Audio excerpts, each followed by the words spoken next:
إن الحمد لله نحمده ونستعينه ونستغفره ونعوذ بالله من شرور أنفسنا ومن سيئات أعمالنا من يهده الله فلا مضل له ومن يضلل فلا هادي له وأشهد أن لا إله إلا الله وحده لا شريك له وأشهد أن محمدا عبده ورسوله أما بعد فإن خير الحديث كتاب الله وخير الهدي هدي محمد صلى الله عليه وعلى آله وسلم وشر الأمور محدثاتها وكل محدثة بدعة وكل بدعة ضلالة وكل ضلالة في النار.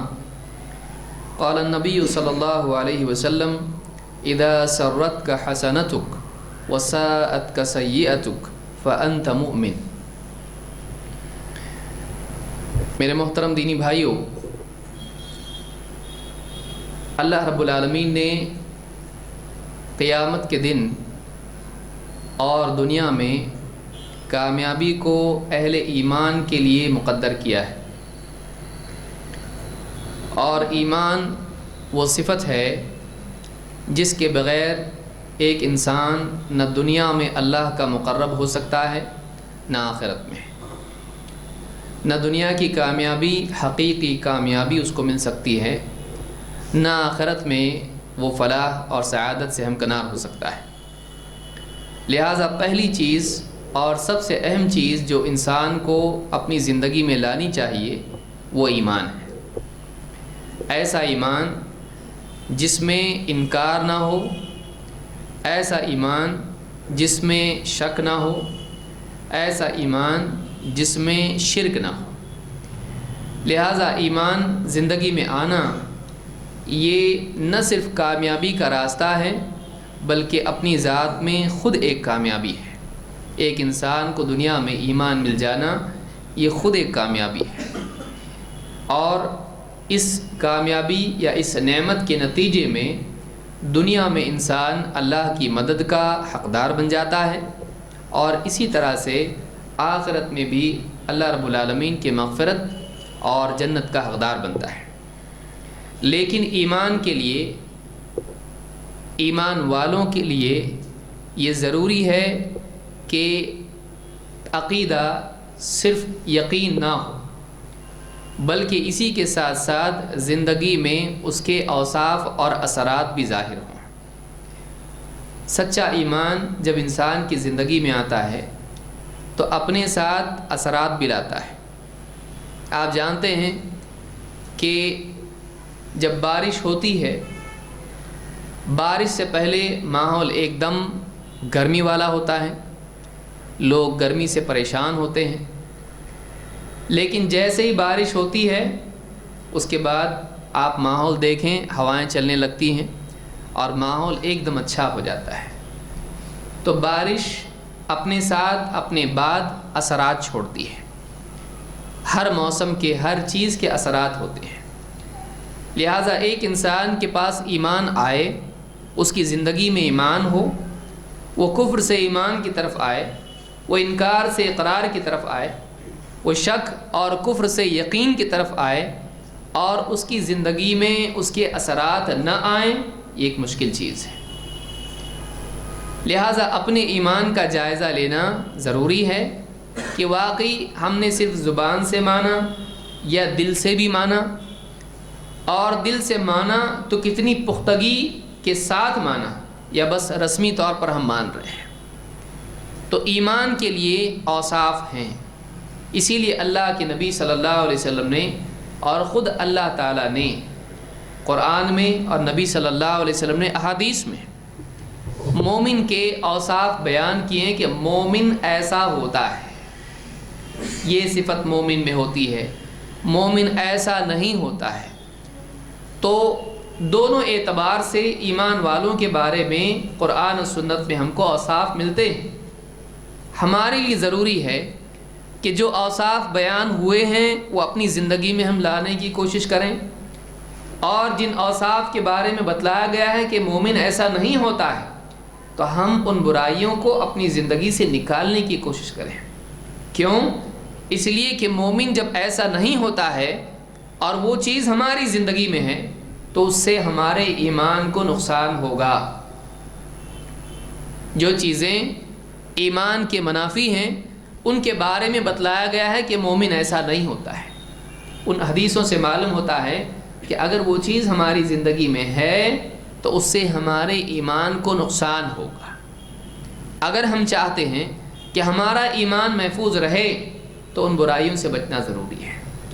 اگر ہم چاہتے ہیں کہ ہمارا ایمان ترقی کرے اور باقی رہے تو ہم کو ان بھلائیوں کا اہتمام اپنی زندگی میں کرنا چاہیے۔ ایمان مجرد اقرار کا نام نہیں ہے، ایمان میں انسان کی پوری عملی زندگی شامل ہے۔ ایمان میں انسان کی پریکٹیکل لائف بھی آتی ہے۔ یہ نہیں کہ آپ نے کچھ باتیں مان لی بس پھر جیسا چاہیں جئیں، نہیں۔ ایمان ایک انسان کی پوری زندگی کو اپنی لپیٹ میں لے لیتا ہے۔ ایمان اپنی پوری انسان کی زندگی کو اپنے شمول میں لیتا ہے، پورا اس کا احاطہ کرتا ہے۔ اگر ایسا نہیں ہے ایمان کمزور ہے۔ اگر ایسا نہیں ہے، اگر انسان کی پوری عملی زندگی میں ایمان کے اثرات نہیں ہیں تو آدمی کا ایمان کمزور ہے۔ آئیے دیکھتے ہیں حدیث میں اللہ کے نبی صلی اللہ علیہ وسلم نے ایمان والوں کے کیا اوصاف بیان کیے ہیں۔ پہلی چیز جو پچھلے درس میں بھی ہم نے دیکھی تھی، آپ نے فرمایا اذا سرت کا حسنتک وساءت کا سیئتک فانت مؤمن۔ اگر نیکی سے تجھے خوشی ہو اور گناہ سے تجھے غم ہو تو تو مومن ہے۔ یعنی اگر تجھ سے نیکی ہو جائے، تجھے خوشی ہو کہ میں نے ایک نیک کام کیا، اگر تجھ سے کوئی غلطی ہو جائے، برائی ہو جائے تو تجھے غم ہو کہ مجھ سے غلطی ہوئی، اگر یہ حال تیرا ہے تو تو ایمان والا ہے، تو مومن ہے۔ اس حدیث کو امام احمد، ابن حبان، طبرانی، حاکم اور اسی طرح سے امام البیہقی نے اپنی کتاب شعب الایمان میں روایت کیا ہے اور یہ حدیث صحیح ہے۔ اس حدیث سے معلوم ہوتا ہے کہ مومن اپنے اعمال کے اعتبار سے بہت حساس ہوتا ہے، سینسٹیو ہوتا ہے۔ اللہ تعالیٰ نے قرآن کریم میں جیسے فرمایا یا ایھا الذین آمنوا اتقوا اللہ ولتنظر نفس ما قدمت لغد۔ اے ایمان والو، اللہ سے ڈرو اور تم میں سے ہر ایک دیکھ لے کہ اس نے اپنے کل کے لیے کیا آگے بھیجا ہے۔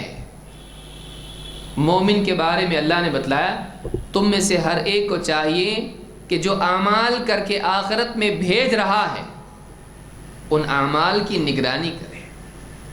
مومن اپنے اعمال کے سلسلے میں بے پرواہ نہیں ہوتا ہے، اس کی نگاہ ہوتی کہ میں کیا کر رہا ہوں، اس کی نگاہ اپنی عملی زندگی پر ہوتی ہے۔ اب انسان ہیں، دونوں قسم کے اعمال ایک مومن سے صادر ہوتے ہیں، نیکیاں بھی اس سے ہوتی ہیں، غلطیاں بھی ہوتی ہیں۔ کبھی وہ ٹھوکر کھا جاتا ہے، کبھی اللہ کے حکموں کو پورا کرتا ہے، کبھی ایسا ہوتا ہے کہ نفس کے دھوکے میں آ کر، سماج کے دباؤ میں، کسی مجبوری کے سبب یا شہوت سے مغلوب ہو کر اس سے غلطیاں ہو جاتی ہیں۔ اب جب غلطی ہوتی ہے وہ اس کو نظر انداز نہیں کرتا، جب نیکی ہوتی ہے تو نیکی اس کی زندگی میں رسمی نہیں ہوتی ہے۔ حاصل کیا ہے؟ مومن کی نیکی رسمی نہیں ہوتی ہے، اس کا شعور، اس کا احساس اتنا قوی ہوتا ہے کہ جب نیکی اس سے ہوتی ہے اس کے دل میں خوشی ہوتی ہے کہ میں نے اللہ کا ایک حکم پورا کر دیا۔ اللہ کے احکام پر عمل کرنا اور نیکی پر خوش ہونا ایمان کی علامت ہے۔ آج ہماری زندگیوں میں نیکیوں کا کیا حال ہے؟ نیکیاں رسمی ہو چکی ہیں۔ نماز پڑھ رہے ہیں، بھائی پڑھنا ہے تو پڑھے گا، نہیں پڑھیں گے تو کیا ہوگا؟ پڑھنا پڑے گا، سب پڑھ رہے ہیں میں بھی پڑھوں۔ آج آ رہا ہے مسجد میں آدمی، اللہ اکبر، السلام علیکم ورحمۃ اللہ، السلام علیکم ورحمۃ اللہ، باہر۔ نیکیاں رسمی بن گئی، میں نے اللہ کا ایک حکم پورا کیا، میں ایک گناہ سے بچا، میں نے یہ ذکر کیا، میں نے تلاوت کی، میں نے فلاں نیکی کی، میں نے صدقہ کیا۔ آدمی کو اس نیکی سے خوشی ہونا چاہیے. آدمی کے دل میں اللہ تعالیٰ کا شکر پیدا ہو, الحمدللہ اللہ تعالیٰ نے اس نیکی کی توفیق دی ہے. آپ اس کو تھوڑا سا الگ سے سمجھیں تو آپ کو پھر آسانی سے سمجھے گا. مثال کے طور پر ایک آدمی اس نے بزنس شروع کیا اور اس کے پاس 50 چیزیں ہیں جو اس کو ایک مہینے کے اندر بیچنا ہے. مہینہ ختم ہو گیا, آپشن چلا جائے گا اس کا کامیابی کا. ایک مہینے کا ٹارگٹ ہے اور 50 چیزیں اس کو بیچنا ہے, کمپنی نے اس کے ذمہ دیا ہے. بتائیے, اب وہ ٹارگٹ ذہن میں ہے اس کے 50. ایک کسٹمر آیا, بھائی کیسا, ایسا, اچھی چیز ہے, ہاں اچھی چیز ہے, لے جاؤ, لے لیا, یہ لو پیسے. کیا ہوگا اس کے بعد؟ ایک چلا گیا, خوشی, یہ چلو بھائی اب 49 بج گئے. ایک کسٹمر آیا, 10 لے لیا, کیا ہوگا؟ ناراض ہوگا. 10 کیسا لے لیا, ایک لینا چاہیے, نہیں, خوش ہوگا. 10 چلے گئے. تو ایک انسان اس کے پاس پیسہ آ رہا ہے, مان لیجئے جاب کر رہا ہے, اور جاب کرتا ہے, جب تاریخ اس کی آئی, کمپنی نے تنخواہ دی اس کو, کیا ہوتا ہے؟ خوش ہوتا ہے کہ غمگین ہوتا ہے؟ کیا پیسے مل گئے, ایسا ہوتا نہیں, خوش ہوتا ہے پیسہ آیا. اور اگر کمپنی کا ہے اس مرتبہ تمہاری تنخواہ بڑھا دی گئی, کتنی صاحب؟ پہلے تم کو 50,000 ملتی تھی, اب 1 لاکھ, کیا ہوگا؟ خوش. کیوں خوش ہوا بھائی؟ پیسہ بڑھا نا, بڑھنے سے خوش ہوا. نیکی بڑھنے سے خوش کیوں نہیں؟ سوال یہ ہے کہ اگر ایک انسان کے پیسے بڑھ جائیں تو اس کو خوشی ہو, اور اس کی نیکیاں بڑھیں اس سے خوشی نہ ہو, کس بات کی علامت ہے؟ دنیا کی زندگی کو آخرت کے مقابلے میں, دنیا کی چیزوں کو دینی اعمال کے مقابلے میں یہ زیادہ اہمیت دیتا ہے, یا کم از کم دنیا کے بارے میں اس کا شعور زندہ ہے, وہ سمجھتا ہے کیا ہو رہا ہے, لیکن دینی اعمال اس کی زندگی میں رسم بن چکے ہیں, اس کی سوچ سے کنیکشن اس کا ٹوٹ چکا ہے کہ ہر نیکی پر اس کے دل میں اثر پیدا ہو. ماشاءاللہ یہ کام ہو گیا, الحمدللہ, آج چلو آج کی تلاوت ہو گئی میری, چلو آج 5 نمازیں ہو گئی میری, آج چلو سنن بھی ادا کر لی میں نے, فلاں جو ہے اذکار جو ہیں تھے وہ میں نے کر لیے, ٹھیک ہے, بچوں کی تربیت بھی میں نے کر لی, بیوی کو ایک حدیث بھی سکھا دی, اور فلاں کام بھی ہو گیا, صدقہ بھی کر دیا میں نے, آج کا میرا بجٹ مکمل ہو گیا. ہے ہمارا کوئی بجٹ دن بھر کا؟ شیڈیول ہمارا ہے, کچھ چیزیں ہماری زندگی میں, یہ کام ہو گیا, آج کا دن میرا کامیاب ہے. لیکن اگر ایک انسان کے سارے ٹارگٹ آج کے پورے ہو جائیں دنیا کے, خوش ہو جاتا ہے, جدھر کا ادھر ہو گیا. بیٹی کی شادی ہو گئی, فلاں کا یہ ہو گیا, اس کا قرضہ پھیر دیا, یہ اس کا یہاں کا بل بھر دیا, بچوں کی اسکول کا ہو گیا, بچہ پاس ہو گیا, سب ٹھیک, ایک دم خوش, جدھر کا ادھر ہو گیا.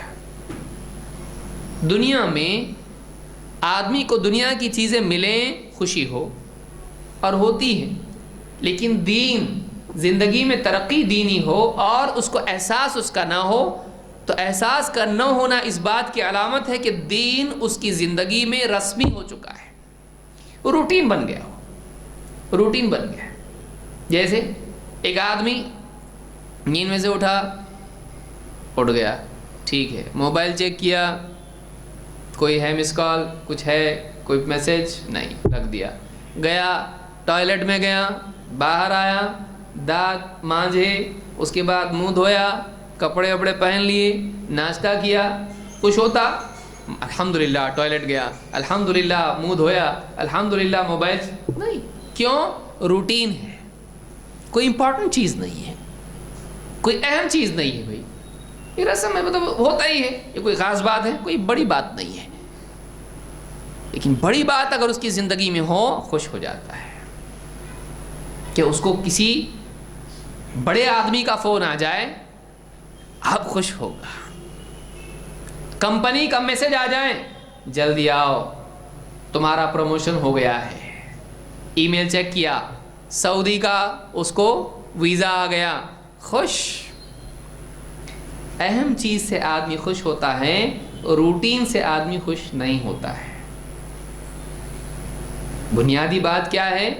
جو چیز اس کی زندگی میں اہم ہے، جس کا انتظار وہ کر رہا تھا، جس کی چاہت اور رغبت دل میں تھی، وہ ہونے پر خوشی ہوتی ہے۔ لیکن جو رسمی چیزیں ہیں اور جن کو وہ اتنی اہمیت نہیں دیتا ہے، اس سے خوش ہوتا نہیں۔ سادہ مثال، گھر پہ آیا، معلوم ہے کھانا تو بنا ہی ہوگا، کھانا بنائیں؟ ہاں بنائیں، ٹھیک ہے پروس دو، کھا رہا ہوں۔ بیوی کہے آج آپ کی پسند کا کھانا بنا ہے، کیا؟ فلاں چیز۔ او ہو، اب کیا ہو گیا؟ تھرمامیٹر اوپر، خوشی کا۔ اب اس کی مرضی کی مٹھائی بنی ہے، اس کی مرضی کا کھانا بنا ہے، اور باہر سے بھی کچھ منگوایا گیا ہے اس کے لیے، آپ کے دل کی طرح کھانا بنا ہے آج۔ جو آپ نے اس دن کہے تھے نا ایسا ہو تو کتنا اچھا، آج ویسا بنا۔ اب کیا ہو جائے گا؟ اب اس کی دل کی کیفیت الگ ہے۔ پہلے روٹین کا کھانے کے حساب سے اس کا موڈ تھا، اب روٹین نہیں، اب چاہت والا کھانا ہے۔ جس چیز کی انسان کو رغبت ہوتی ہے، وہ چیز اس کی زندگی میں آئے تو اس سے اس کو خوشی ہوتی ہے۔ لیکن جو رسمی چیزیں ہیں، اس سے اس کی زندگی میں خوشی نہیں آتی ہے، بس چل رہا ہے چل رہا ہے۔ ہم اپنا جائزہ لیں، ہماری زندگی میں دین خوشی لاتا ہے یا ہماری زندگی میں دین رسمی بن چکا ہے، روٹین بن چکا ہے؟ اگر ایسا ہے تو یہ بری علامت ہے، ہمارا ایمان بھی رسمی ہو چکا ہے۔ پھر ایمان کو رسمی بننے نہیں دینا چاہیے۔ آدمی کو چاہیے کہ آدمی کا شعور زندہ ہو، اس کی سوچ تازہ ہو، وہ جو اعمال کرتا ہے اس کا اثر اس کے قلب پر پڑے، اس کے بارے میں سوچے میں کیا کر رہا ہوں۔ تو یہ نیکیوں کے بارے میں۔ برائیاں، وَسَاءَتْكَ سَيِّئَتُكَ، تیری برائیوں سے تجھ کو دکھ ہو، تیری برائیوں سے تجھے دل میں تکلیف ہو، اگر ایسا ہوتا ہے تو مومن ہے۔ مومن ہے، غلطیاں ہوتی ہیں، انسان ہے بھائی، کل ابن آدم خطاء، آدم کی اولاد خطا کار ہے، غلطیاں ہوتی رہتی ہیں۔ گناہ ہو گیا، کیا بات ہے، کوئی بڑی بات تھوڑی ہے۔ اگر ایسا تیری زندگی میں ہے تو تو نے دین کے بارے میں حساسیت کو کھو دیا ہے، آخرت کا خوف تیرے دل سے نکل چکا ہے، اللہ کی پکڑ کا ڈر تیرے دل میں نہیں ہے، زبان پر ہے۔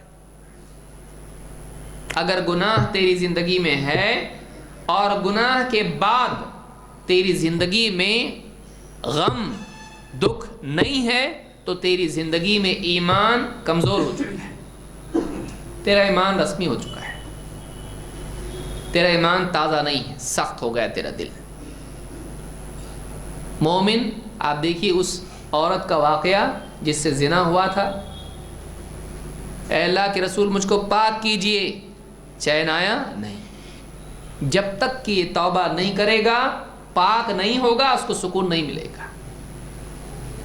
سادہ مثال، اگر آپ کے بدن پر، باہر سے آپ جا رہے ہیں، راستے پر چل رہے ہیں، اور آپ کے بدن پر کوئی پرندہ اوپر سے پاخانہ کر دے، آپ ایسے ہی چلیں گے؟ کیا ہے، پاخانہ تو ہے، اور کیا ہے، کریں گے ایسا؟ نہیں، آپ کو چین نہیں آئے گا۔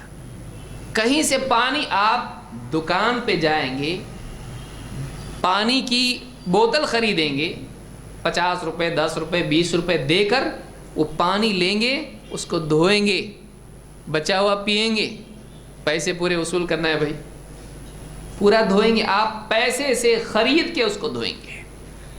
کیوں؟ شرمندگی۔ کیوں؟ راستے سے چلوں گا، لوگ دیکھیں آپ کے کپڑوں پر کوا پخانہ کیا، بھائی آپ کا احساس نہیں؟ معاف کرنا، شرمندگی کہ لوگ کیا کہیں گے کہ میرے کپڑوں کے اوپر گندگی رہے اور میں راستے پر چلتا رہوں، میں اسی حال میں آفس میں جاؤں، لوگ دیکھ کے ہنسیں گے۔ گندگی آدمی کے بدن پر لگ جاتی ہے، آدمی کو تب تک کہ چین نہیں آتا ہے جب تک کہ اس کو صاف نہ کر لے۔ اور نامہ اعمال کی گندگی، بھائی گناہ جب ہوتا ہے اس کا بھی تو اثر ہوتا ہے دل پر بھی اور نامہ اعمال میں بھی۔ کیا اس سے شرمندگی ہے؟ نہیں۔ گناہ کر رہا ہے، زمین میں پھر رہا ہے، بس اس لیے کہ لوگوں کو دکھائی نہیں دیتا ہے۔ اگر مان لیجیے ایسا ہوتا کہ آدمی گناہ کرے، اس کے ماتھے کے اوپر کالا نشان آ جاتا، جب تک کہ توبہ نہیں کرے گا تب تک کہ وہ نشان نہیں جائے گا۔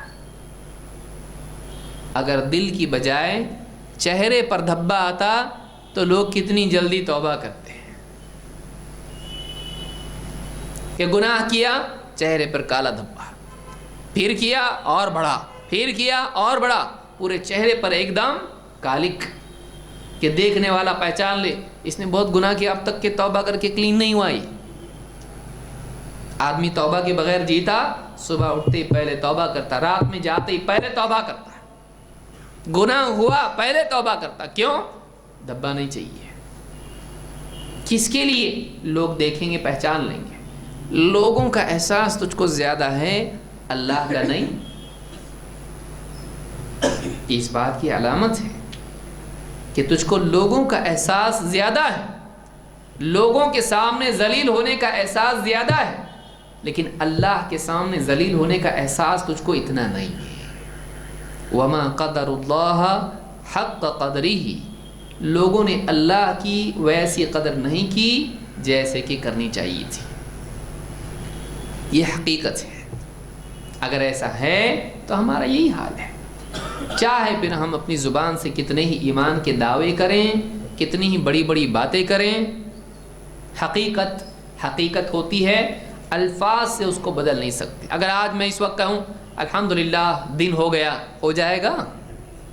نہیں ہوگا۔ الفاظ سے حقائق بدلتے نہیں ہیں، صرف بول دینے سے کچھ ہوتا نہیں ہے، حقیقت رہتی ہے۔ لہٰذا یہ حدیث ہم کو بتلاتی ہے کہ اپنے ایمان کا جائزہ کیسے ہم لیں۔ اذا سرتک حسنتک وساءتک سیئتک فانت مؤمن، اگر نیکی سے تجھے خوشی ہو، اگر تیری نیکی تجھے خوش کرے اور تیری برائی تجھے غمگین کرے، پریشان کرے، تو تو مومن ہے۔ یہ حال اگر ہمارا نہیں ہے، نہ نیکی سے خوشی ہے نہ غلطی پر غم ہے، تو ہم ایمان کے کمزور درجے میں جی رہے ہیں۔ فأنت مؤمن، تو مومن ہے اگر تیرے اندر یہ بات ہے۔ یعنی مومن اپنے اچھے اور برے اعمال سے اثر لیتا ہے، خوشی اور غم اس کا دنیا کے مال و متاع سے نہیں بلکہ اس سے بڑھ کر نیکی اور گناہ سے جڑا ہوتا ہے۔ اب اس حدیث کے الفاظ کے اعتبار سے اگر ہم کہیں کہ اگر تجھے مال ملے تو خوشی ہو لیکن نیک اعمال پہ خوشی نہ ہو، اگر تجھ سے دنیا کا نقصان ہو جائے اور آخرت کے اعتبار سے تجھ سے گناہ ہو جائے، تجھے غم نہ ہو اور دنیا کے نقصان پر غم ہو، تو پھر تیرا ایمان کمزور ہے۔ لہٰذا مومن کے اوصاف میں یہ ایک وصف ہم نے آج دیکھا۔ آئیے آگے بڑھتے ہیں۔ اللہ کے نبی صلی اللہ علیہ وسلم نے مومن کے اوصاف میں ایک اور چیز بیان کی ہے، اور وہ ہے اخلاص العمل۔ اخلاص العمل للہ، اللہ کے لیے عمل کو خالص کرنا۔ مومن اپنا عمل کس کے لیے کرتا ہے؟ اللہ کے لیے۔ کیوں؟ اس کو معلوم ہے، اس کا ایمان ہے، نیکیوں کا بدلہ اللہ کے سوا کوئی نہیں دے سکتا ہے، اور ساری عبادات اور اعمال کا حقدار ایک اللہ ہے۔ ایمان اخلاص پیدا کرتا ہے، ایمان کا کمال اخلاص پیدا کرتا ہے، ایمان کی کھوٹ ریا پیدا کرتی ہے۔ آپ دیکھیے صحابہ کا تذکرہ اللہ تعالیٰ نے بیان کیا، صحابہ کا تذکرہ کیا تو کیا کہا؟ یبتغون فضلا من اللہ ورضوان. نمازیں پڑھتے ہیں رات میں، لمبی لمبی راتوں میں عبادت گزاری کا اہتمام کرتے ہیں، اور ان کا حال کیا ہے؟ یبتغون فضلا من اللہ ورضوان، اللہ کا فضل اور اس کی رضا کی طلب میں رہتے ہیں. کیوں؟ ایمان والے، کامل ایمان والے ہیں. لیکن منافقین کا حال بیان کیا تو کیا کہا نماز ہی کے سلسلے میں؟ وَإِذَا قَامُوا إِلَى الصَّلَاةِ قَامُوا كُسَالَى يُرَاءُونَ النَّاسَ، جب نماز کے لیے اٹھتے ہیں سستاتے ہوئے، کسمساتے ہوئے، جی نہیں چاہتا نماز پڑھے گی، پڑھنا پڑے گی، بھئی کیا کریں. یراؤن الناس، لوگوں کو دکھانے کے لیے نماز پڑھتے ہیں، دکھاوا کرتے ہیں نماز میں بھی اور دوسرے اعمال میں بھی، اللہ کے لیے نہیں، سماج میں دکھانے کے لیے کرتے ہیں. ہم بھی کر رہے ہیں، ہاں ہم بھی مسلمان ہیں. یہ منافقین کا حال ہے. تو ایمان انسان کی زندگی میں اخلاص پیدا کرتا ہے، اور جس درجے کا کمال ایمان میں آتا ہے اس درجے کا اخلاص زندگی میں آتا ہے. جس درجے کی کھوٹ ایمان میں پیدا ہوتی ہے، جس درجے کا زوال ایمان میں ہوتا ہے، اس درجے کا اخلاص کم ہو کر ریاکاری زندگی میں آتی ہے. ریاکاری اس بات کی علامت ہے کہ بندے نے اللہ کی بجائے مخلوق کو مقصود بنایا. ریاکاری کس کی علامت ہے؟ ریاکاری اس بات کی علامت ہے، دکھاوے کے لیے عمل کرنا، عمل میں دکھاوا کرنا اس بات کی علامت ہے کہ بندے کا مقصود اب اللہ نہیں رہا، بندے کا مقصود اب مخلوق بن گئی ہے. ورنہ وہ اللہ کو دکھاتا، وہی مخلوق کو کیوں دکھاتا؟ وہ اللہ کی تعریف نہیں چاہتا ہے، وہ بندوں کی تعریف چاہتا ہے. لہٰذا ایک انسان اللہ کی عظمت کو جب کھوتا ہے اور مخلوق کی عظمت جب اس کے دل میں آتی ہے، آخرت کو جب وہ بھول جاتا ہے، دنیا ہی کی اہمیت اس کی نگاہ میں ہوتی ہے، اس میں ریاکاری آتی ہے. جتنا آپ سوچیں گے آپ کو اور سمجھے گا. ریاکاری دنیا کو آخرت پر اور مخلوق کو اللہ پر ترجیح دینے کا نتیجہ ہے. لیکن مومن ایسا نہیں ہوتا ہے. مومن اپنے اعمال کو سنبھالتا ہے، اپنے اعمال کو سنبھالتا ہے. آپ دیکھیے گھروں میں دودھ ہوتا ہے، جب بازار سے دودھ خرید کے لاتے ہیں، خواتین اس کو جانتی ہیں، کہتی ہیں دودھ گرم کر لو، وہ ایسے ہی رکھیں گے پھٹ جائے گا، خراب ہو جائے گا. دودھ خراب ہونے سے بچانا ضروری ہے، لہٰذا اس کی حرارت باقی رہنا چاہیے. اس کو گرم کرو، نہیں خراب ہو جائے گا، پھٹ جائے گا. کھانا فریج میں رکھو، باہر رکھو گے خراب ہو جائے گا. انسان اپنے کھانے کی حفاظت کا طریقہ جانتا ہے، اپنے دودھ اور اپنی چیزیں ان کی حفاظت جانتا ہے. وہ اپنے اعمال کی حفاظت کیوں نہیں جانتا؟ ریاکاری آدمی کے عمل کو برباد کرتی ہے. اخلاص اس عمل کو باقی رکھتا ہے، مقبول بناتا ہے. اللہ کے نبی صلی اللہ علیہ وسلم فرماتے ہیں ثلاث لا یغل علیہن قلب امرئ مسلم. تین چیزیں ہیں، ان تین چیزوں کے معاملے میں مومن کے دل میں کھوٹ نہیں ہوتی ہے. ان تین چیزوں کے معاملے میں مومن کے دل میں بگاڑ نہیں ہوتا ہے. کیا ہے وہ؟ نمبر 1 اخلاص العمل للہ، اپنے عمل کو اللہ کے لیے خالص کرنا. چھوٹی نیکی، بڑی نیکی، کوئی بھی نیکی ہو، نیکی نیکی ہے، اور وہ اس وقت تک کہ قبول نہیں ہو سکتی جب تک کہ اس میں اخلاص نہ ہو. یعنی وہ نیکی اللہ کے لیے اگر نہیں ہے اللہ اس کو قبول نہیں کرتا.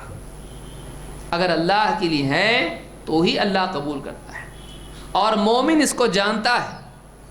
لہٰذا اس کی زندگی میں جتنے نیک اعمال ہوتے ہیں وہ اللہ کے لیے ہوتے ہیں.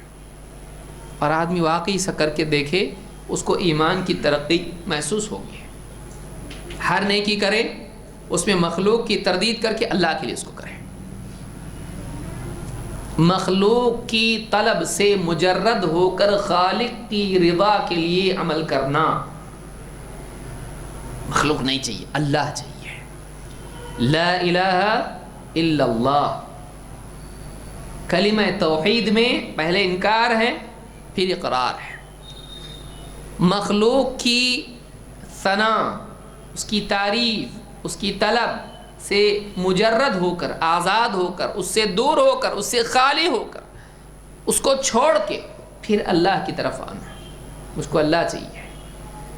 یہ اگر عمل میں نہیں ہے تو معلوم یہ ہوا کہ ایمان میں ابھی وہ بات پیدا نہیں ہوئی جو ہونی چاہیے تھی. اس لیے کہ حدیث میں کیا آ رہا ہے, 3 چیزوں کے معاملے میں مومن کا دل کبھی کھوٹ والا نہیں ہوتا ہے. اور پہلی چیز کیا ہے, اللہ کے لیے اپنے عمل کو خالص کرنا. آدمی دن بھر میں نیکیاں کرے, ہر نیکی پر اپنے دل کا جائزہ لے, میں کس کے لیے کر رہا ہوں بھائی. میں نماز پڑھ رہا ہوں کس کے لیے, میں ذکر کر رہا ہوں کس کے لیے, میں تلاوت کر رہا ہوں کس کے لیے, میں دعا کر رہا ہوں کس کے لیے, میں صدقہ دے رہا ہوں کس کے لیے, میں دین کی گفتگو کر رہا ہوں کس کے لیے, میں مطالعہ کر رہا ہوں کس کے لیے, میں فلاں نیک عمل کر رہا ہوں کس کے لیے. آدمی اپنے اعمال کا جائزہ لے.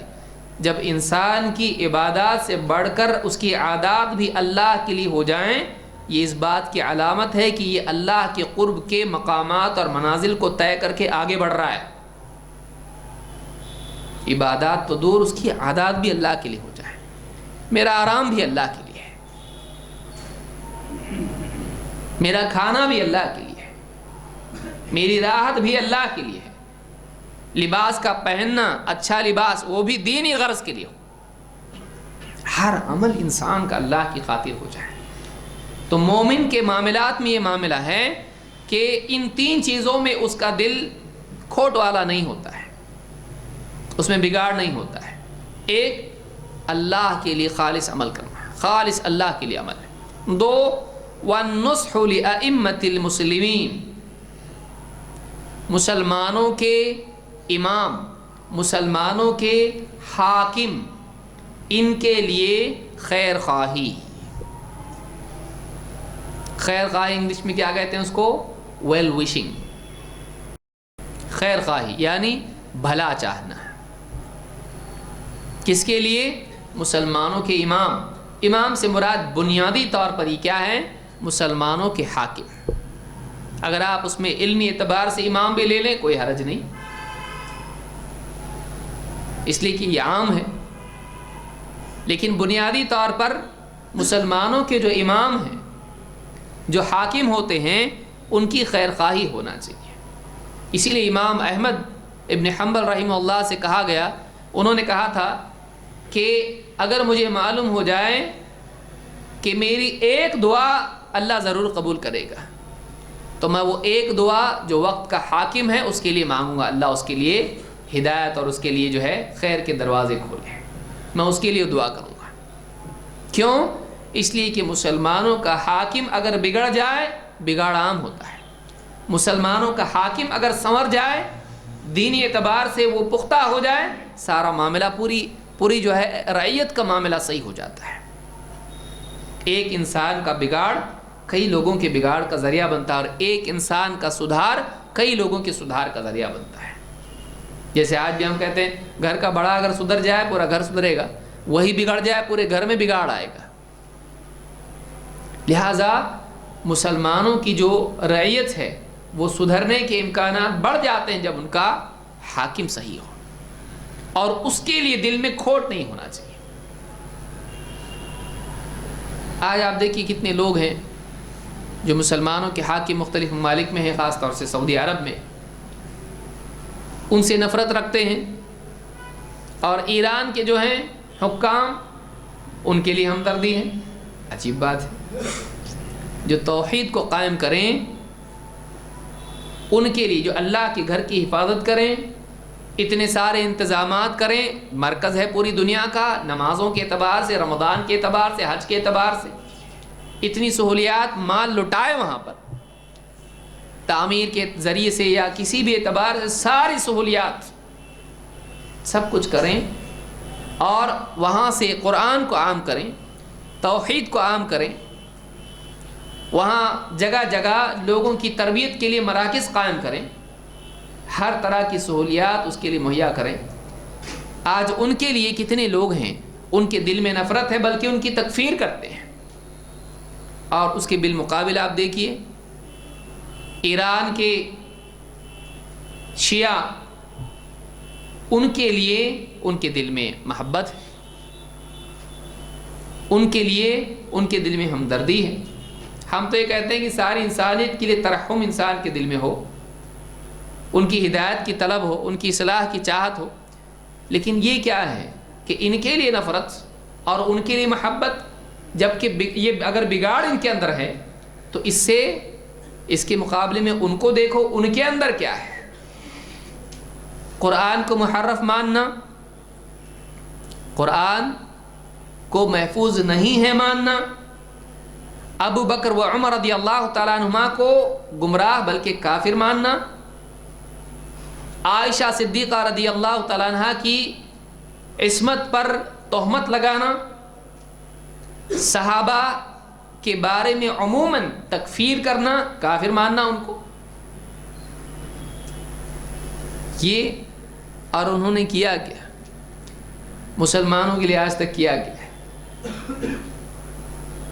آپ غور کریں کہ یہاں ایک طرف دیکھیں اور یہاں ایک دیکھیں تو یہ ایمان کہاں چلا گیا. مومن کا دل مسلمانوں کے حاکم کے لیے کھوٹ اس میں نہیں ہوتی ہے، اگر ہے تو ایمان کی خرابی ہے، ایمان میں کھوٹ ہے. لہذا آدمی کو چاہیے، دیکھیے حکام جو بھی ہوتے ہیں ان سے کوتاہیاں ہو سکتی ہیں اس لیے کہ وہ انسان ہیں، لیکن اس کی وجہ سے ان کے لیے ایک انسان سازشی ذہن رکھے یہ اچھا نہیں ہے، تکفیری ذہن رکھے یہ اچھی بات نہیں ہے. بلکہ آدمی ان کے لیے ہدایت کی دعا کرے، ان کے لیے رشد و ہدایت کی دعا کرے، ان کے لیے خیر کی دعا کرے آدمی. ہاں اگر نصیحت کا موقع ہے نصیحت بھی کرے. اگر اس درجے کا تو ہے کہ تو نے اپنے گھر کو سدھارا ہے تو پھر ان کو بھی سدھارنے کی کوشش کر. ہے گھر اور بستی سدھارنے کی تو اوقات نہیں ہے، اور رائے حکومتوں کی اصلاح کی ہے. جو آدمی چھوٹے میں فیل وہ بڑے میں کامیاب ہوگا نہیں. چھوٹی سی دکان نہیں چلا سکتا ہے، پورا مال اس کے ہاتھ میں دیں گے، پوری کمپنی اس کے ہاتھ میں دیں گے. جس کے ریزیومے میں ہے کہ اس نے چھوٹی سی دکان تھی وہ بھی فیل کر دی، کوئی دے گا اس کو؟ نہیں. کہ جو چھوٹے میں ناکام ہے بڑے میں کامیاب کیسے کریں گے، اس کو بڑی ذمہ داری کیسے دیں گے. تو دوسری صفت جو مومن کی بتلائی، مسلمان حاکموں کے سلسلے میں اس کے اندر خیر خواہ ہوتی ہے، خیر خواہی ہوتی ہے. اپنے سے اوپر جو لوگ ہیں ان کے لیے وہ سازشی نہ ہو، بلکہ ان کے لیے وہ بھلائی چاہنے والا. آج عام طور سے سماج میں آپ دیکھیں گے ایک آدمی کسی کے ماتحت ہے اس کے لیے سازش کرتا ہے. وہ ایسا نہیں ہونا چاہیے. آدمی اپنے اوپر جو ہیں ان کے لیے خیر خواہ ہو، دینی اعتبار سے، دنیاوی اعتبار سے، جو بھی اس کے سرپرست ہیں ان کے لیے وہ خیر خواہ ہو، بھلا چاہنے والا ہو، ان کا تعاون کرنے والا، ان کو نصیحت کرنے والا اور ان لوگوں کی اصلاح کی کوشش کرنے والا. سازش کرنے والا، مخالفت کرنے والا، دشمنی کرنے والا، لعنتیں کرنے والا، تکفیر کرنے والا، تبدیع کرنے والا نہیں. ایسا نہیں ہونا چاہیے. تو یہاں کہا کہ وَالنُّصْحُ لِأَئِمَّةِ الْمُسْلِمِينَ، اسی میں آپ اماموں کو بھی شامل کر لیں. علماء چاہے وہ عقیدے کے اعتبار سے ہوں، ائمہ یا فقہ کے اعتبار سے ہوں، تفسیر کے اعتبار سے ہوں، حدیث کے اعتبار سے ہوں، ان ائمہ کی تعظیم. یہ نہیں کہ ایک انسان ان کی خدمات کو سرے سے نظر انداز کر کے ان کی بعض اجتہادی خطاؤں کو دیکھتے ہوئے ان کے خلاف زبان دراز کریں، یہ مناسب نہیں ہے۔ آدمی کو چاہیے کہ جن علماء نے، جن ائمہ نے دین کی خدمت کی ہے، اپنی زندگی کو وقف کیا، اگر ان سے کچھ علمی اعتبار سے کچھ کوتاہیاں ہوئی ہوں، اگر ان سے کچھ اجتہادی فیصلوں میں غلطی اور خطا صادر ہوئی ہو، نظر انداز کرے، اس لیے کہ اللہ تعالیٰ نے خود امت سے وعدہ کیا ہے، اور ربنا لا تؤاخذنا ان نسینا او اخطأنا، اللہ نے قبول کیا، اے ہمارے رب اگر ہم بھول جائیں یا ہم سے خطا ہو جائے اجتہاد میں تو اے اللہ ہماری پکڑ مت کرے۔ اللہ نے قبول کر لیا اس کو، تو اللہ تو قبول کر لے اور ہم اس کو چھوڑنے کے لیے تیار نہ ہوں، تو یہ بہت افسوس کی چیز ہے۔ تو مسلمانوں کے جتنے امام گزرے ہیں، یہ جو علماء بڑے بڑے گزرے ہیں عالمی سطح پر ماضی میں، اور آج بھی جو علماء ہیں، جو بہت بڑے علماء ہیں، ان کے بارے میں آدمی اس کے دل میں خیر خواہی کا جذبہ ہونا چاہیے، محبت ہونا چاہیے، تعظیم ہونا چاہیے۔ 3 وَلُزُومُ جَمَاعَتِهِمْ، اور مسلمانوں کے ائمہ کے ساتھ خیر خواہی کے ساتھ ساتھ مسلمانوں کی جماعت کا لزوم اس کی زندگی میں ہوتا ہے۔ مومن، جماعت سے مراد اصلاً صحابہ کی جماعت، اگر دینی اعتبار سے آپ دیکھیں اصلاً کون ہے؟ صحابہ۔ اسی لیے حدیث میں کیا ہے؟ ابن ماجہ وغیرہ کی روایت میں آپ سے جب پوچھا گیا کہ 73 فرقے ہوں گے، سب کے سب جہنم میں جائیں گے سوائے ایک کے، وہ ایک کون ہیں؟ آپ نے جواب میں کہا وہی الجماع، وہی الجماع، یعنی وہ جماعت ہوگی۔ اور دوسری روایت میں ترمذی کی ہے، کیا ہے؟ کون ہوں گے وہ؟ آپ نے فرمایا ما انا علیہ و اصحابی، جس پر میں اور میرے صحابہ، دونوں کو ملائیے۔ جماعت سے مراد اصلاً کون؟ نبی صلی اللہ علیہ وسلم اور صحابہ، اور وہ لوگ جو اس راستے پر ہیں، اہل حق کی جماعت۔ تو مومن اہل حق کی جماعت میں شامل ہوتا ہے، ان کے ساتھ ہوتا ہے فکر و عمل کے اعتبار سے، ان کو چھوڑ کے اپنی پگڈنڈی نہیں بناتا، نہیں سب ایسا جا رہے میں ایسا جا رہا ہوں، میں زیادہ سمجھدار، ایسا نہیں کرتا ہے۔ مومن عقیدے اور عمل کے اعتبار سے، منہج کے اعتبار سے جماعت والے منہج پر ہوتا ہے۔ اور 2 سیاسی اعتبار سے اگر آپ اس کو دیکھیں تو جو حاکم مسلمانوں کا ہے، اس کے ماتحت جو رعیت ہے، ان کے ساتھ وہ ہوتا ہے، اس کی مخالفت نہیں کرتا ہے اور اس کے خلاف خروج نہیں کرتا ہے۔ مسلمانوں کے لیے اسلامی تعلیم کیا ہے کہ مسلمان، ایک مسلمان جو مسلمانوں کی جماعت ہے، جو حاکم کے ماتحت ہے، مسلمانوں کا حاکم ہے اور جماعت ہے، اس سے ہٹ کے خروج نہیں کرتا ہے، بلکہ اس کے ساتھ رہتا ہے، اس کی ماتحتی میں رہتا ہے، اگر اس سے غلطی ہے تو اس کو نصیحت کرتا ہے، لیکن الگ سے اس کے لیے باغی جماعت نہیں بناتا ہے۔ اسلام میں یہ منع ہے، اسی لیے کہا کہ وہ لزوم جماعتہم۔ تو میں نے دونوں اعتبار سے بتلایا کہ اہل حق کی جماعت علم اور عمل کے اعتبار سے، عقیدے اور احکام کے اعتبار سے اہل حق کے ساتھ وہ ہو، اکیلا نہ ہو۔ اکیلا ہونا، جیسے آدمی آج کیا کہتا ہے، بھائی میں کسی کے ساتھ میں اکیلا ہوں، کیوں اتنا بھاری تو؟ ایک آدمی اکیلا کیسے ہو سکتا ہے؟ کیوں؟ اس لیے کہ حدیث میں آیا ہے کہ ایک آدمی جب اکیلا ہوتا ہے، شیطان اکیلے آدمی کو اچک لے جاتا ہے۔ کیسے؟ جیسے ایک بھیڑیا ریوڑ سے کٹی ہوئی بکری کو اٹھا کے لے جاتا ہے، پورے ریوڑ کو نہیں لیتا ہے۔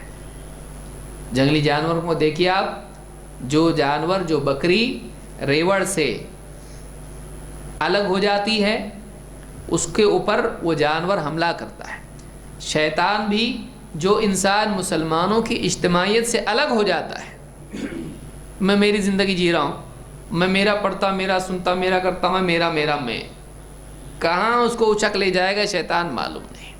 اس لیے آدمی کو چاہیے کہ دینی ماحول میں شامل ہو، اور اگر اسلامی حکومت ہے تو حاکم کے خلاف بغاوت کرنے والوں کے ساتھ نہ ہو بلکہ اس کی ماتحتی والے لوگوں کے ساتھ آئے اور دینی اعتبار سے اس جماعت کے ساتھ ہو جو پہلی جماعت کے نقش قدم پر چل رہی ہے۔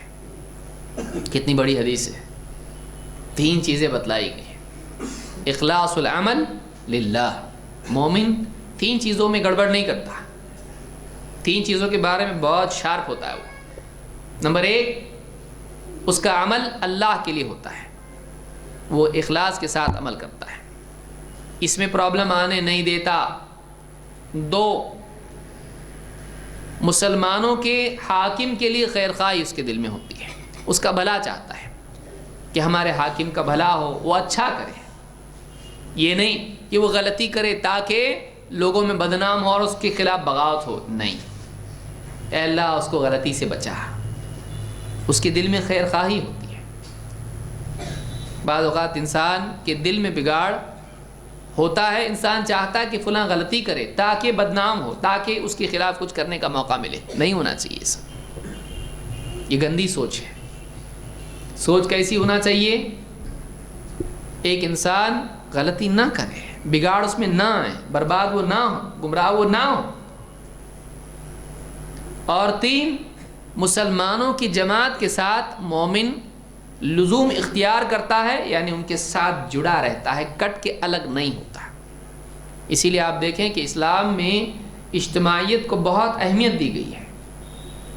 بعض اوقات لوگ کیا کرتے ہیں، کٹ جاتے ہیں، دینی مجالس میں نہیں آتے، دینی پروگراموں میں نہیں آتے، علماء سے نہیں جڑتے، دینی جو بھی کام ہوتے ہیں اس میں کبھی نہیں، ایک دم کٹ کے سب سے الگ نہیں ہونا چاہیے ایسا۔ کیوں؟ اس لیے کہ شیطان کے لیے گمراہ کرنا بہت آسان ہے، دل میں وسوسے ڈال کے نئے نئے افکار، نئی نئی سوچ، نئے نئے فلسفے اس کے ذہن میں ڈال دے گا، اور کوئی معاشرے میں جڑا ہوا نہیں ہے تو دل کے جذبات بھی دھیرے دھیرے سرد پڑتے جائیں گے، گناہوں کی طرف چلا جائے گا، گمراہ ہو جائے گا۔ یہ نہیں ہونا چاہیے۔ لہٰذا بعض لوگوں کے ذہنوں میں شیطان ہی ڈالتا ہے یہ بھی نہیں چاہیے، وہ بھی نہیں، بہت فرقے بازی ہو گئی، بہت اختلافات ہو گئے، اب میں سب سے کٹ کے میرے دل میں جو آئے گا صحیح لگے گا میں وہ کروں گا، میں خود ایک جماعت ہوں۔ اچھا،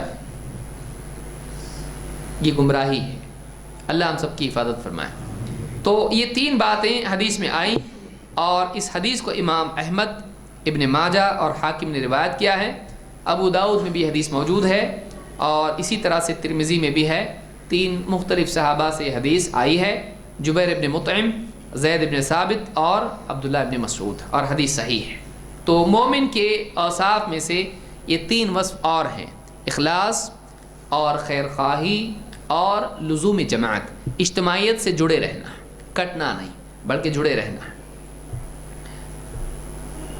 اور آگے آئیے، مومن کے مزاج میں فرما برداری ہوتی ہے، منمانی نہیں۔ اللہ کے نبی صلی اللہ علیہ وسلم فرماتے ہیں وَعَلَيْكُمْ بِالطَّاعَةِ وَإِنْ عَبْدًا حَبَشِيًّا فَإِنَّمَا الْمُؤْمِنُ كَالْجَمَلِ الْأَنِفِ حَيْثُمَا قِيدَ انقاد۔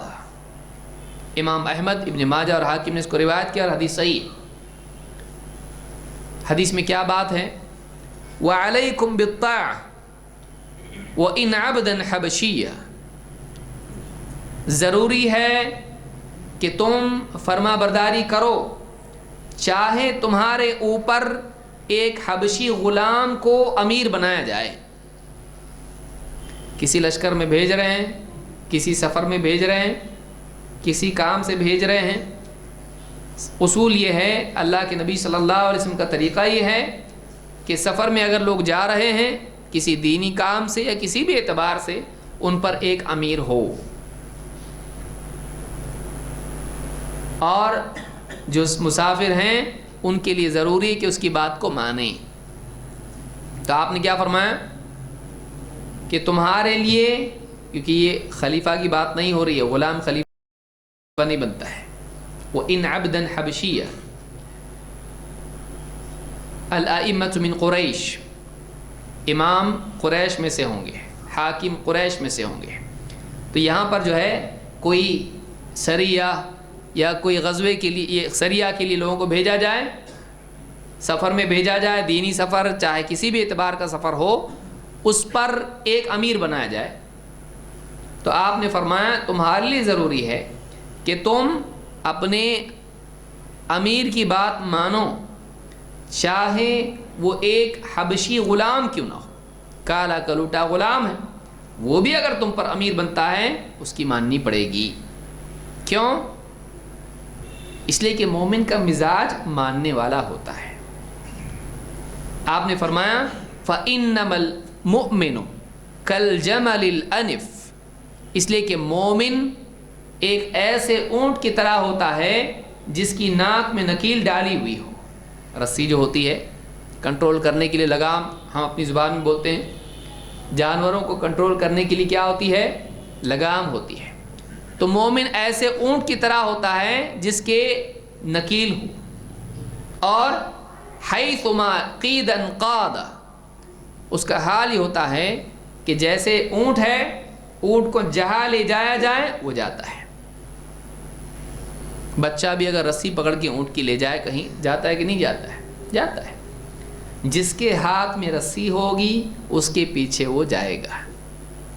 لہٰذا مومن ایسا ہوتا ہے کہ اس پر جو ذمہ دار ہو اس کے ماتحت وہ چلتا ہے، جہاں وہ لے جایا جاتا ہے۔ ہاں اگر گناہ میں لے جائے گا تو، اگر اونٹ کو آگ میں لے جائیں گے جائے گا؟ نہیں جائے گا۔ اگر گناہ کی طرف لے جائیں نہیں جاتا، لیکن اس میں ماتحتی کا مزاج ہوتا ہے۔ آج امت میں یہ مزاج کم ہو گیا ہے یا نہیں کے برابر ہے۔ کوئی ایک آدمی بھی دوسرے کے انڈر میں چلنے کے لیے تیار نہیں ہے، چاہے علماء کا معاملہ ہو، چاہے سرپرستوں کا معاملہ ہو، چاہے گھر کے بڑوں کا معاملہ ہو، چاہے بیوی شوہر کا معاملہ ہو، چاہے بچے باپ کا معاملہ ہو۔ آپ دیکھیے کوئی کسی کے تابع نہیں ہے آج۔ میری سمجھ میں جو آیا میں کروں گا۔ اگر ایک اجتماعیت ہو، 4 آدمی جمع ہو کے کچھ کام شروع کریں، ان میں ایک سرپرست ہو جائے، جب تک کہ سب ایک ساتھ ہوتے ہیں ٹھیک، جیسے ہی اس کے عقل میں کچھ آتا جو اس کی سمجھ میں نہیں آتا، اب اس کی عقل جب الگ چلتی، اس کو لگتا ہے ایسا نہیں ایسا ہونا چاہیے، تو کیا ہو جاتا ہے؟ اپنی ایک نئی راہ بنا کے الگ ہوتا ہے۔ پھر وہ 3 بچے، ان میں کسی کے ذہن میں آتا حی علی الفلاح، پھر وہ ایک، اس طرح سے امت بکھرتی چلی جاتی ہے۔ اسی لیے کسی ایک پروجیکٹ پہ بھی ڈھنگ سے کام پورا ہوتا نہیں۔ مثلا مسجد بنانے کے لیے 100 لوگ جمع ہوئے، 10 لوگ جمع ہوئے، ٹھیک، سب مل کے شروع ہوئے، اس کے بعد کچھ کھٹک جاتی بات، ٹرسٹ میں کون ہوگا، یہ کیسا ہوگا، اس کے دماغ میں آتا ایسا نہیں ایسا ہونا چاہیے، اس کے دماغ میں آتا ایسا نہیں، پھر یہ الگ ہو جاتا ہے، الگ ہو جاتا ہے، ایک دم دشمن بن جاتا، اور سٹے یہی لے کے آتا۔ مسجد کی تعمیر کے اوپر سٹے کون لاتا؟ یہ لاتا، یہ لوگ صحیح نہیں، یہ لوگ فراڈ ہے، یہ لوگ ایسے۔ کوئی ادارہ بنتا ہے، مدرسہ بنتا ہے، یہ ایسا وہ ایسا، 4 آدمی الگ، آدھے ادھر آدھے ادھر مل کے لڑتے رہتے، پڑھائی گئی آسمان میں۔ کسی بھی ادارے میں آپ دیکھیں، دعوتی کام کریں گے، 10 لوگ جمع ہو کے کوئی کام کریں، خدمت دین کی، لوگوں کو ہدایت کی طرف بلائیں، اس کی عقل میں آتا ہے، اس کی عقل میں آتا ہے، 4 آدمی ادھر 4 آدمی ادھر ہے۔ کیوں نہیں ہے ایسا؟ تابعداری کا مزاج نہیں ہے، تابعداری کا مزاج نہیں ہے، ماتحتی کا مزاج نہیں ہے۔ میں کسی کے ماتحت کیوں رہوں بھائی؟ میرے جو جی میں آئے گا میں کروں گا۔ کیوں؟ اس لیے کہ میری سوچ مقدس ہے، میری سوچ ہمیشہ صحیح ہوتی ہے، میں کبھی غلط نہیں سوچتا۔ یہ اور بات ہے کہ دنیا کے معاملے میں ہمیشہ فیل ہوتا ہوں، لیکن جب دین کا معاملہ آتا ہے میں کبھی غلط نہیں سوچتا ہوں۔ یہ اور بات ہے کہ مجھے قرآن و سنت کا کچھ علم نہیں ہے، لیکن میری رائے دین کے بارے میں ہمیشہ صحیح ہوتی ہے۔ رائے دینے کے لیے علم ضروری تھوڑی نہ ہے۔ آدمی رائے دینے لگے، علماء کو رائے دیتا ہے۔ کتنے لوگ دیکھیں گے ان کو پجامے کا ناڑا سے ہی باندھنے آتا نہیں ہے، علماء نے ایسا کرنا چاہیے. بہت بہت شکریہ آپ کی رائے کا. عوام نے کیا کرنا چاہیے ذرا اس پہ بھی کچھ بولو. آدمی رائے دینا ہے، حاکم کو رائے دیتا ہے، علماء کو رائے دیتا ہے. اس کو الف پڑھنے نہیں آتا ہے، معلوم نہیں ابھی الف کے اوپر نقطہ ہے کہ نہیں ہے، لیکن مدرسے کے علماء مدرسوں میں ایسا ہونا چاہیے، ماڈرن ایجوکیشن ہونا چاہیے، یہ ہونا چاہیے. ہر ایک کے لیے یعنی آدمی کے پاس رائے ہے. کیوں؟ وہ اپنی سوچ کو ایک دم ہائی سمجھتا. کوئی آدمی کیوں سمجھے بھائی میں چھوٹا ہوں، موقع ہے بڑا سمجھنے کا تو بھی چھوٹا کیوں سمجھے؟ اور کوئی خرچ کرنا پڑتا ہے. اگر آدمیوں سے کہا جائے کہ آپ اپنے آپ کو جس لیول کا سمجھتے ہیں اس لیول کا بل بھرنا پڑے گا، مانے گا کوئی آدمی اپنے آپ کو بڑا؟ آپ جس لیول کے اس لیول کا پیسہ آپ کو دینا پڑے گا. نہیں بھائی میں تو بہت چھوٹا آدمی، میں کیا ہوں، میں ناچیز ہوں بولے گا، یعنی زیرو. یہ آدمی ہے. تعجب ہوتا ہے جب لوگ، ایسے لوگ جن کو کچھ سمجھ نہیں ہوتی ہے اور اپنی رائے پر اصرار کرتے ہیں، میں جو سمجھا وہی صحیح، اس پہ لڑنے مرنے کے لیے تیار ہو جاتے ہیں. یہ انانیت ہے، یہ خود پسندی ہے. اور آخری دور میں اللہ کے نبی صلی اللہ علیہ وسلم نے بتلایا تھا کہ یہ بیماری ہوگی ہے، اور آپ نے مہلکات میں سے اس کو بیان کیا ہے. ایک آدمی کو برباد کرنے والی چیز ہے، ان میں سے ایک یہ بھی ہے کہ اعجاب المرء بنفسہ، ایک انسان کا اپنے اوپر فخر کرنا. میں ہوں، میں تو میں ہوں، میرے جیسا کوئی ہے کیا، میرے جیسا کوئی دنیا میں پیدا نہیں ہوا، نہ ہوگا، نہ ہوا. تو انسان اپنے کو اتنا اونچا سمجھتا ہے کہ واقعی یعنی اس کو اپنی حیثیت معلوم نہیں ہوتی ہے، اور پھر اس بنیاد پر وہ کسی کے ماتحت نہیں ہوتا. ہر آدمی جو اس کی رائے سے ٹکراتا ہے اس کو رد کر دیتا ہے. یہ مزاج سلف میں نہیں تھا، اور یہ مزاج صحیح نہیں ہے. اس مزاج کا سب سے بڑا نقصان ہی ہوتا ہے کہ انسان غلطی پر باقی رہتا ہے، اصلاح اس کی نہیں ہو پاتی. ایک انسان میں اگر یہ مزاج ہو کہ بھائی اگر میری بات غلط ہے تو میں مانوں گا، کوئی انسلٹ کی کوئی بات نہیں ہے، بتاؤ صحیح ہے تو میں مان لوں گا، بھائی میں اڑیل نہیں ہوں، ہاں مجھ کو لگ رہا ہے صحیح ہے لیکن بتاؤ تو مان لوں گا میں. اگر یہ کھڑکی آدمی اصلاح کی کھلی رکھے تو برباد نہیں ہوگا. آدمی اصلاح کی کھڑکی بند کر دیتا، نہیں میں جو سمجھا وہی صحیح ہے، میں سننے کے لیے تیار نہیں، یہاں سے مصیبت شروع ہوتی ہے. ماتحتی کا مزاج کیوں نہیں؟ اس لیے کہ انسان اپنے کو اعلیٰ سمجھتا ہے اور اپنی سوچ کو صحیح سمجھتا ہے، اسی لیے ماتحتی نہیں آتی. میں کسی اور کے انڈر میں کیوں چلوں، میں تو کیپٹن ہی رہوں گا، بس میں ماتحت نہیں رہوں گا. یہ جو مسئلہ ہے، انسان کا اپنے لیے فوقیت کا مزاج انسان کو ناکام کرتا ہے. مومن ایسا نہیں ہوتا ہے. مومن اتھارٹی کو ریکگنائز کرتا ہے. مومن اپنے اوپر جو عہدہ ہے، اپنے اوپر جو سرپرست ہیں، ان کی سرپرستی کو قبول کرتا ہے. آپ بڑے میں چھوٹا، بس آپ بولیں گے تو میں مانوں گا، چاہے اس کے پاس اتنا علم ہو، چاہے اس سے زیادہ ہو، لیکن وہ اگر اس کے اوپر ذمہ دار ہے اس کی بات مان کے چلنا پڑے گا، ورنہ نہیں ہو سکتا ہے. آپ دیکھیے اللہ کے نبی صلی اللہ علیہ وسلم نے لشکر بھیجا، اس میں اسامہ بن زید کو امیر بنایا اور دوسرے کئی صحابہ تھے اس میں، یہ عمر بھی کم تھی ان کی، لیکن ان کے ساتھ کئی صحابہ جوڑ دیے. ان لوگوں نے بغاوت کی نہیں. کئی لشکروں میں خالد نے ولید ہیں، اور ان سے پرانے صحابہ ان کے انڈر میں ہیں. خالد نے ولید بہت بعد میں ایمان لائے.